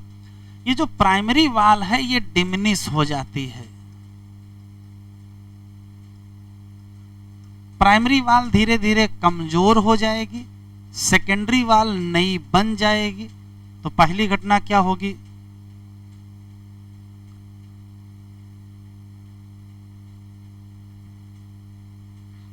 प्राइमरी वाल धीरे धीरे क्या हो जाएगी? डिमिनिश्ड हो जाएगी। न्यू क्या बनेगी? सेकेंडरी वाल डिपॉजिट हो जाएगी, और सेल क्या हो जाएगी? मैच्योर हो जाएगी, और अब इसमें ग्रोथ नहीं होगी। Not ability to grow. तो ऐसी कोई भी सेल जिसमें ग्रोथ की संभावना बची हो या ग्रोथ हो रही हो, वो यंग प्लांट सेल, और जिसमें ग्रोथ की संभावना खत्म हो गई वो मैच्योर प्लांट सेल। इसमें सिर्फ क्या होगी? प्राइमरी वाल होगी। इसमें प्राइमरी वाल धीरे धीरे डिमिनिश ग्रेजुअली, धीरे धीरे गायब हो जाएगी और क्या बन जाएगी, सेकेंडरी वाल डिपॉजिट हो जाएगी और सेल का नाम मैच्योर हो जाएगा। बनाओ, देखो क्या है पहला सवाल कि दो प्लांट सेल के बीच में मिडिल लैमेला नाम का लेयर पाई जाती है। इस लेयर का काम है एक सेल को दूसरी सेल के साथ बनाए रखो। तो सारी प्लांट सेल आपस में एक साथ जुड़ी रहें, चिपकी रहें, ये जिम्मेदारी किसकी है, मिडिल लैमेला। होल्ड करेंगे या ग्लूड करेंगे प्लांट सेल टुगेदर। अगर बगल की सेल को आपस में जोड़ के रखने की जिम्मेदारी किसकी है, आंसर देंगे मिडिल लैमेला। अब जोड़ के रखना तो गोंद है, तो गोंद बना किसका है, कैल्शियम पेक्टेट का। इस कैल्शियम पेक्टेट की खास बात यह है कि कोई भी फल होता है, जैसे आम है, जब कच्चा होता तो काफी हार्ड होता है और जब पक जाता है तो मुलायम हो जाता है। तो फल पकने पर जो मुलायम हो जाता है उसके पीछे यही है, कैल्शियम पेक्टेट टूट जाता है। जितना कम कैल्शियम पेक्टेट उतना फल मुलायम। तो नेचर ने व्यवस्था की है, जब तक फल कच्चा रहेगा तो बढ़िया कैल्शियम पेक्टेट रहेगा, फिर जब वो पकेगा तो धीरे धीरे कैल्शियम पेक्टेट टूट जाएगा और फल क्या हो जाएगा, मुलायम हो जाएगा। अब आ जाइए, ये मान लेते हैं एक प्लांट सेल है, ये मान लेते दूसरी प्लांट सेल है और दोनों प्लांट सेल के बाहर ये बहुत मजबूत गोंद लगा हुआ है। और मान लेते यहाँ से और यहाँ कुछ बातचीत करनी है, कुछ लेना देना है, तो कैसे करेंगे, तो कोई ना कोई स्ट्रक्चर तो होना चाहिए। तो ऐसा कोई भी स्ट्रक्चर जो एक सेल के साइटोप्लाज्म को दूसरे सेल के साइटोप्लाज्म से जोड़ दे, उसका नाम प्लाज्मोडेस्मेटा है। Interconnect cytoplasm of neighbouring cell, पहला सवाल। और कैसे इंटर कनेक्ट करेगा, देखो तो देखो ये सेल की सेल मेम्ब्रेन है और ये सेल की सेल वाल है और ये क्या है, मिडिल लैमेला। तो ये किसको किसको पार कर जाएगा, तो कहोगे ये सेल वाल को पार करेगा और मिडिल लैमेला को पार करेगा और तभी इसकी मेम्ब्रेन से जुड़ जाएगी।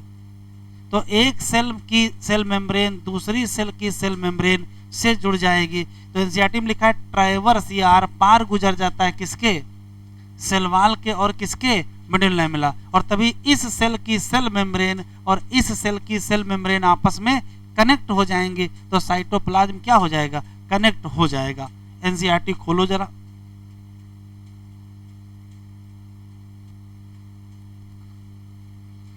बहुत कहानी यहां थी, हाईलाइट करो।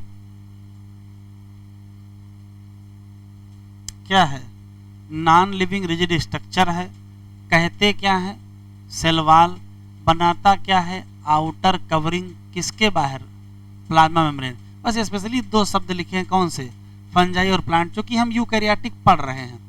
फिलहाल एग्जामिनर से क्या मतलब होता है का टोटल बताओ, तो किसमें किसमें है किसमें किसमें नहीं, वो मैंने आपको लिखा रखा है।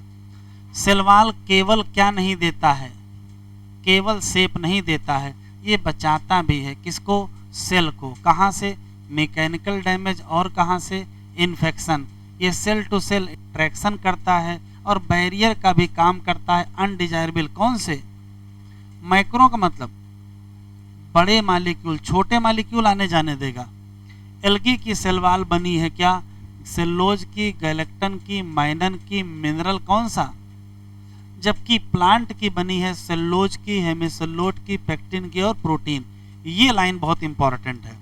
The cell wall of young plant cell is called, primary wall is capable of growth, क्योंकि ये थिन होती है और इलास्टिक होती है, लेकिन ये धीरे धीरे क्या करेगी, कैसे, जब सेल क्या कर जाएगी, मैच्योर, तो क्या बनेगी, सेकेंडरी वाल। और किधर की तरफ बनेगी, अंदर की तरफ बनेगी, अंदर का मतलब मेम्ब्रेन की तरफ बनेगी। इसी नाते बाहर क्या रह जाएगी, प्राइमरी, और अंदर क्या आ जाएगी, सेकेंडरी। कह रहा मिडिल लैमेला एक लेयर है, किसका बना है, जिसकी जिम्मेदारी, होल्ड या ग्लू करो क्या, different neighbouring cell together. Cell wall और मिडिल लैमेला, ये क्या लिखा है, ट्रैवर्स, ट्रैवर्स का मतलब आर पार हो जाना, किसके द्वारा? प्लाज्मोडेस्माटा क्या करेगा? कनेक्ट करेगा क्या? Cytoplasm of the neighbouring. तो plant cell interconnected by, answer क्या देंगे? प्लाज्मोडेस्माटा। हेडिंग डालें endomembrane system, heading endomembrane system लिखेंगे नहीं, इधर देखें।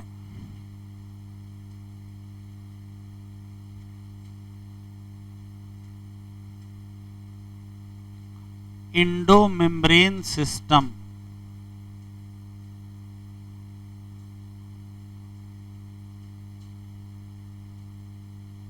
इसका क्या मतलब है और इसमें कौन कौन से स्ट्रक्चर आते हैं वो इधर देखिए।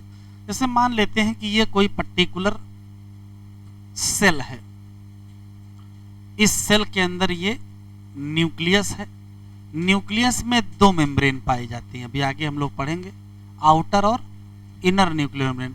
तो जो आउटर न्यूक्लियर मेम्ब्रेन है, इसी से एक स्ट्रक्चर निकलता है जिसका नाम एंडोप्लाज्मिक रेटिकुलम है। ये क्या है? Endoplasmic reticulum. और एंडोप्लाज्मिक रेटिकुलम से छोटे छोटे वेसिकल निकलते हैं जो थोड़ा बड़े हो जाते हैं। तो बड़े होकर के जो स्ट्रक्चर बना लेते हैं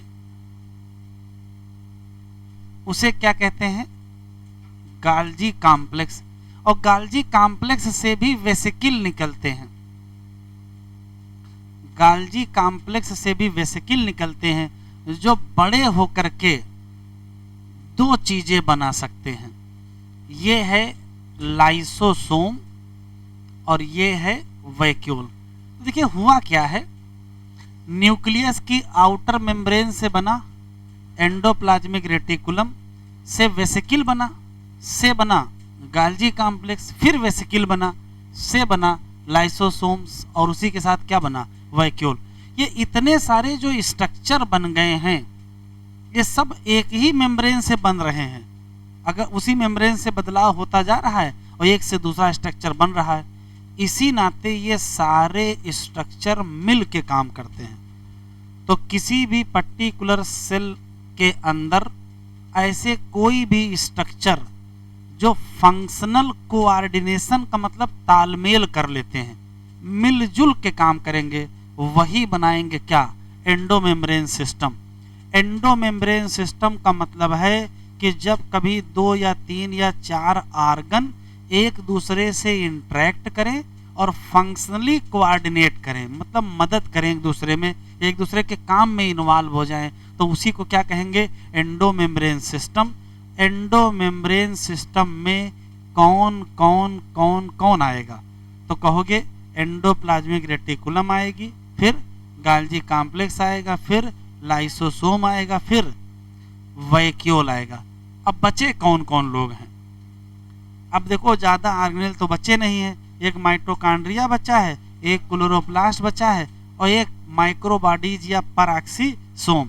इन तीनों ने कहा हम इनसे मिल के काम नहीं करेंगे, हम इनसे मिल के काम नहीं करेंगे। तो जो लोग इनसे मिल के काम नहीं करेंगे वो एंडोमेम्ब्रेन का पार्ट नहीं होंगे, और जो करेंगे वो एंडोमेम्ब्रेन का पार्ट होंगे। तो सिर्फ 3 क्वेश्चन है, डायग्राम नहीं बनाना है, केवल लिखना है। एंडोमेम्ब्रेन सिस्टम का मतलब क्या है कि सेल ऑर्गेनेल इंटरेक्ट करेंगे एंड फंक्शनली क्या कर जाएंगे? कोऑर्डिनेट कर जाएंगे, तभी क्या बनेगा? Endomembrane system. कौन कौन लोग हैं जो एंडोमेम्ब्रेन सिस्टम बनाएंगे? Part of endomembrane system. तो जरा बताओ कौन कौन लोग हैं? तो इसमें 4 नाम बताओगे। एक एंडोप्लाज्मिक रेटिकुलम, एक गोल्जी कॉम्प्लेक्स या गोल्जी बॉडी, लाइसोसोम, वैक्यूल। इन चारों लोगों ने अपना संगठन बना लिया। कौन लोग नहीं हैं? Not part of endomembrane system. कौन लोग नहीं है बेटा? तो माइटोकॉन्ड्रिया,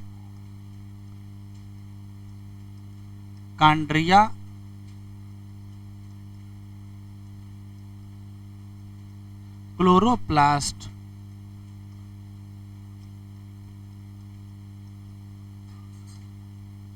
भागने लगे बर्तन।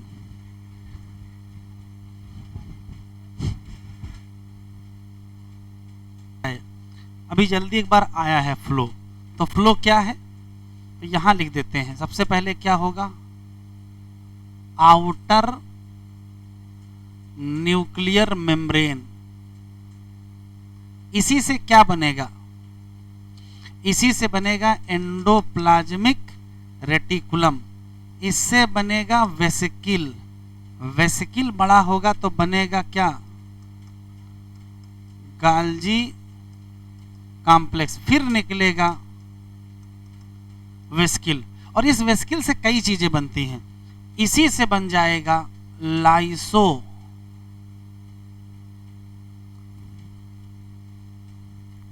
इसी से बन जाएगा वैक्यूल, और इसी से बन जाएगा सिक्रीटरी वेसिकिल। अगर कुछ सिक्रीशन करना है, सेल के बाहर भेजना है, तो वो पॉकेट भी यहीं से बनेगा। तो ये फ्लो है एक्शन का, कि आदेश आएगा कहाँ से? या शुरुआत होगी आउटर न्यूक्लियर मेम्ब्रेन से, फिर एंडोप्लाज्मिक रेटिकुलम से, फिर गोल्जी कॉम्प्लेक्स से होते हुए ऐसे आगे जाएंगे। डायग्राम नहीं बनाना है, एक एक करके पढ़ना है। पहली हेडिंग एंडोप्लाज्मिक रेटिकुलम।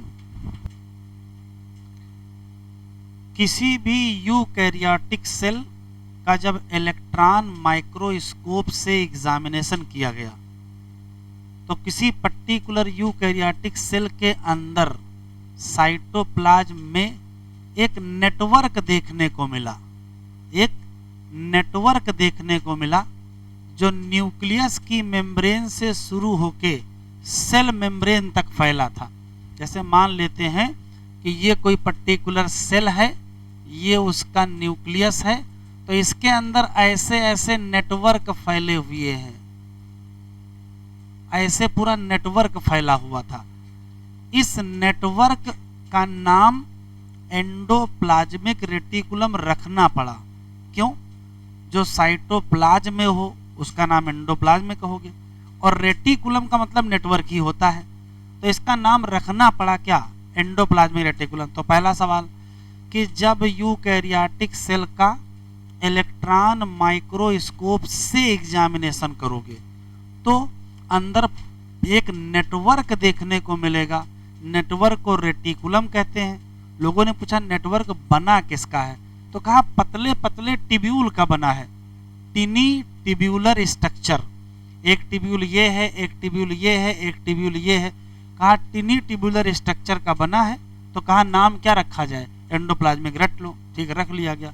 जब रख लिया गया तो ये कहा गया कि जो टिब्यूल हैं इनके चक्कर में जो टोटल साइटोप्लाज्म का एरिया है वो दो हिस्सों में बट गया।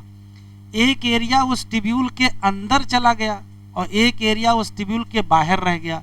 तो जो अंदर चला गया उसका नाम लिम्यूनल कंपार्टमेंट, और जो टिब्यूल के बाहर रह गया उसका नाम एक्स्ट्रा लिम्यूनल। ये इनसाइड ईआर है, ये आउटसाइड ईआर है, मतलब फिर है कहाँ? साइटोप्लाज्म। तो इस नेटवर्क के चक्कर में सेल का जो साइटोप्लाज्म वाला एरिया है वो दो हिस्सों में बट गया, एक उसके अंदर एक उसके बाहर। अंदर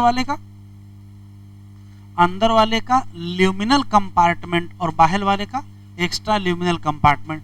चूंकि इलेक्ट्रॉन माइक्रोस्कोप से तो देख ही रहे हैं, तो दिख ये रहा है कि बहुत सारे नेटवर्क पर राइबोसोम पाए जाते हैं। एनसीईआरटी में लिखा है ribosome often present on ER. Often का मतलब यद्यप अक्सर पाए जाते हैं, लेकिन चूंकि इलेक्ट्रॉन माइक्रोस्कोप से देख रहे हैं तो ये भी दिखाई पड़ गया कि कुछ एंडोप्लाज्मिक रेटिकुलम पर राइबोसोम थे और कुछ एंडोप्लाज्मिक रेटिकुलम पर राइबोसोम नहीं थे। ये है राइबोसोम। तो जिसमें राइबोसोम था उसका अपीयरेंस थोड़ा रफ होगा और जिस पे राइबोसोम नहीं होगा उसका अपीयरेंस क्या होगा, स्मूथ होगा। इसी नाते इसका नाम रफ एंडोप्लाज्मिक रेटिकुलम और इसका नाम स्मूथ एंडोप्लाज्मिक रेटिकुलम रख दिया गया। तो ये नाम किस आधार पर रखा गया है, अपीयरेंस के आधार पर। और अपीयरेंस किस आधार पर है, प्रेजेंस या एब्सेंस ऑफ राइबोसोम। एक और क्वेश्चन, चूंकि इलेक्ट्रॉन से तो देख ही रहे हैं तो स्पष्ट दिख रहा है कि जो रफ एंडोप्लाज्मिक रेटिकुलम है वो फैलती ज्यादा है, एक्सटेंसिव है, जबकि स्मूथ एंडोप्लाज्मिक रेटिकुलम उतना ज्यादा नहीं फैलती है। तो क्या कहोगे, नॉन एक्सटेंसिव। जो रफ वाली एंडोप्लाज्मिक रेटिकुलम है वो किससे अटैच है, आउटर न्यूक्लियर मेम्ब्रेन। ये न्यूक्लियर मेम्ब्रेन के ज्यादा करीब हैं, जबकि जो स्मूथ वाली है वो किसके करीब है, सेल मेम्ब्रेन के ज्यादा करीब है। ये किससे अटैच है, आउटर न्यूक्लियर मेम्ब्रेन। ये किधर की तरफ है, सेल मेम्ब्रेन। इनका अपीयरेंस रफ है, इनका अपीयरेंस स्मूथ है। ये रफ है क्योंकि यहाँ राइबोसोम है, ये स्मूथ है क्योंकि यहाँ राइबोसोम नहीं है। दो क्वेश्चन यहाँ है। ये मान लेते हैं कि रफ एंडोप्लाज्मिक रेटिकुलम की कोई टिब्यूल है, इसके ऊपर ये राइबोसोम है। तो ये हम लोग यूकैरियोटिक सेल पढ़ रहे हैं, तो ये 80S राइबोसोम होगा। 80S में 2 यूनिट होती, छोटी और बड़ी। तो जो बड़ी वाली यूनिट है वही कहाँ रखी है, एंडोप्लाज्मिक। तो इंपॉर्टेंट सवाल है, राइबोसोम जब एंडोप्लाज्मिक रेटिकुलम से जुड़ेगा तो छोटी यूनिट की मदद से जुड़ेगा कि बड़ी यूनिट की। तो आंसर देंगे बड़ी यूनिट की मदद से जुड़ेगा। तो ऐसे तो जुड़ नहीं जाएगा, जुड़ने के लिए कुछ गोंद चाहिए। तो यहाँ प्रोटीन लगती है, कौन सी, राइबोफोरिन प्रोटीन। मैंने लिख रखा है larger unit of ribosome attach to RER with help of ribophorin protein. सिर्फ 3 क्वेश्चन अभी तक जो स्पेशल बताए हैं। क्या, किसी यूकैरियोटिक सेल को जब इलेक्ट्रॉन माइक्रोस्कोप से देखोगे तब नेटवर्क या रेटिकुलम मिलेगा, किसका, टिनी ट्यूबुलर स्ट्रक्चर। कहाँ, साइटोप्लाज्म। उसके चक्कर में अंदर का एरिया 2 हिस्सों में बट गया, एक ल्यूमिनल और एक एक्स्ट्रा ल्यूमिनल। एक पे राइबोसोम है, एक पे राइबोसोम नहीं है, वो सब मैंने यहाँ लिख दिया। आखिरी की 2 लाइनें, फंक्शन क्या है। तो भाई देखो, राइबोसोम का फंक्शन है प्रोटीन बनाना, तो रफ एंडोप्लाज्मिक रेटिकुलम का भी फंक्शन प्रोटीन ही बनाना होगा। तो ऐसी कोई भी सेल जिसका प्रोटीन बनाने का काम ज्यादा होगा, और प्रोटीन बना करेंगे क्या, प्रोटीन बना करके उससे एंजाइम कुछ बनेगा ना, तो सिक्रीट भी तो करना होगा। तो ऐसी कोई भी सेल जिसको प्रोटीन बनाना हो, कुछ ना कुछ सिक्रीशन करना हो, उसमें क्या ज्यादा मिलेंगे, RER ज्यादा मिलेंगे।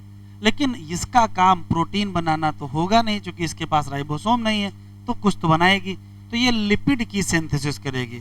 तो लिपिड की सिंथेसिस करके करोगे क्या, तो अगर ये एनिमल सेल है तो लिपिड से बनते हैं या कोलेस्ट्रॉल से बनते हैं, स्टीरॉयडल हार्मोन, याद आया। तो लिपिड लाइक स्टीरॉयडल हार्मोन कौन बनाएगा, आंसर क्या देंगे, SER। ये सब NCERT में लिखा है, एग्जामिनर ने जरा सा चेंज कर दिया। क्वेश्चन पूछता है फास्फोलिपिड कहां बनेगी। तो भैया पहले लिपिड बनाओगे कि पहले फास्फोलिपिड बना लोगे, पहले लिपिड बनाएंगे फिर फास्फेट जोड़ देंगे। तो लिपिड में फास्फेट जोड़ करके फास्फोलिपिड कहां बनती है, तो फिर आंसर क्या देंगे, SER।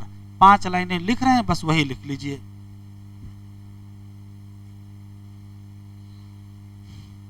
ER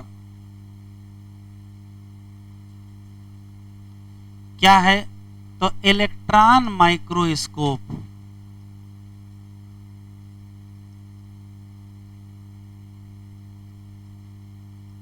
एग्जामिनेशन किया जा रहा है, किसका,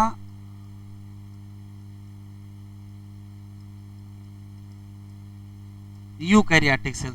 तो याद रखिएगा बेटा, ये लाइट माइक्रोस्कोप में दिखाई नहीं पड़ेंगे। किसमें दिखाई पड़ी?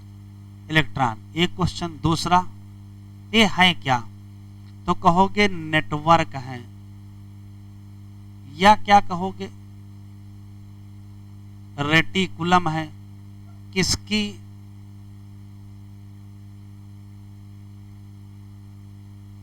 टिनी ट्यूब्यूलर स्ट्रक्चर कहाँ एक्सटेंड है?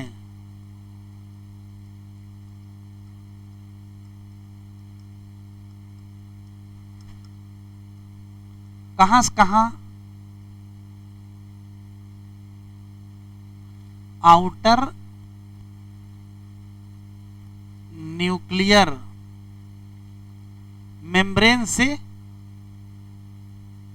कहां तक? सेल मेम्ब्रेन तक। इन्होंने डिवाइड कर दिया किसको? साइटोप्लाज्म इनटू किसमें? 2 कंपार्टमेंट। कौन सा? Luminal and extra luminal. इन दोनों के बारे डायग्राम में लिखा है, इसको यहां लिखना नहीं दोबारा। ER पर ऑफन क्या? Ribosome present. ये कितने टाइप की हैं? 2 टाइप की। एक का नाम RER और एक का नाम SER। फुल फॉर्म लिखने की जरूरत नहीं है। रफ एंडोप्लाज्मिक रेटिकुलम और स्मूथ एंडोप्लाज्मिक रेटिकुलम। बस एक एक क्वेश्चन।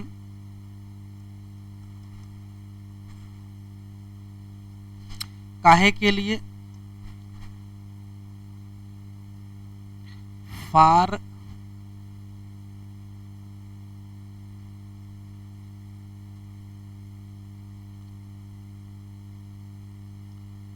Protein synthesis. इसी नाते किस सेल में ज्यादा होंगे? तो उस सेल में ज्यादा होंगी जो सेल प्रोटीन बनाने में और सिक्रीशन में इन्वॉल्व होगी। मोर इन सेल दैट पार्टिसिपेट इन किसमें?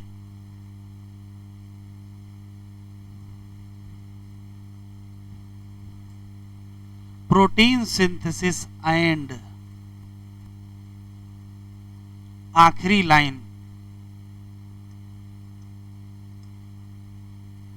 SER।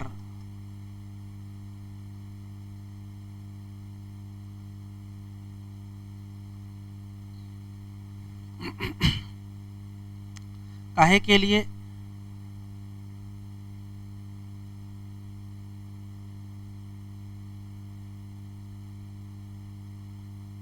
Lipid synthesis. अगर ये ना मिले तो मिले क्या? अभी आएगा, क्वेश्चन आ चुका है। तो आंसर मिलेगा फास्फो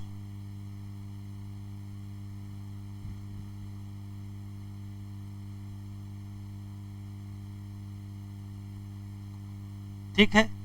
एनिमल में अगर जाओगे, in animal SER for synthesis of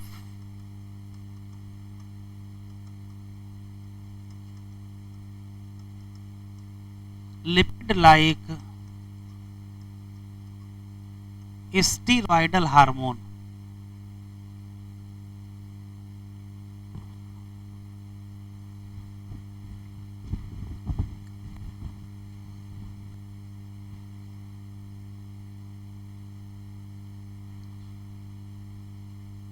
अभी फिर से कर खोल देंगे।